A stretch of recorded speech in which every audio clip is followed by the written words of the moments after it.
The synchronization settings, the top of the settings screen, you get into the settings from the bottom of the home screen.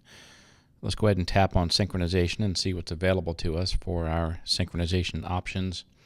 The first option is sync on start. When you launch, initial launch or resume using Logbook Pro, it can synchronize with the cloud automatically. If you wish to enable that, just tap the switch on the right. You can have it also sync when the app is suspended. So when you're done making your entries or changes, you can go ahead and sync on exit. Keep in mind, anytime that you're synchronizing, you're not only sending stuff from the cloud, but you're picking up any new reports, stats, configuration information that's been uploaded from Logbook Pro Desktop.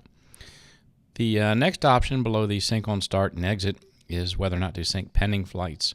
For airline pilots that are using the schedule importer, or for any other pilots that might be preloading a future flight. A future flight is a pending flight, a flight that's not yet flown.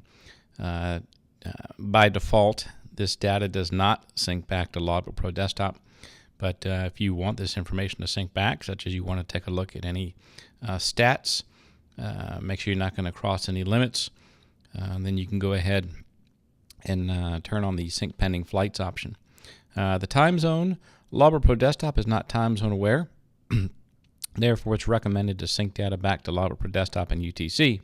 Now, if you fly in the same time zone, you fly local or whatnot, then any time zone is fine.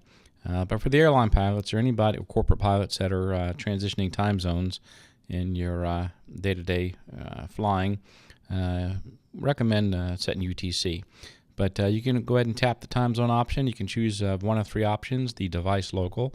The local time, wherever your device is obviously that local time can change, such as if you have an iPhone and you're in different time zones, the iPhone is going to update that time zone automatically.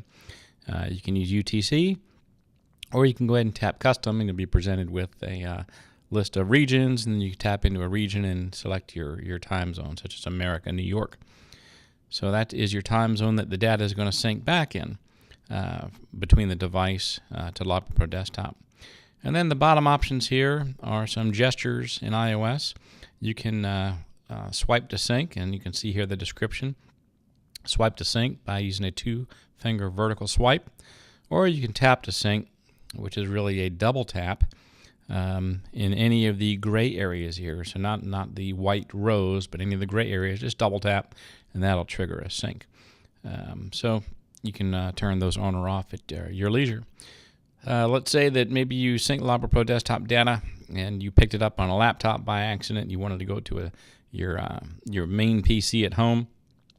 You can always take all the data on the device and resync it to the cloud.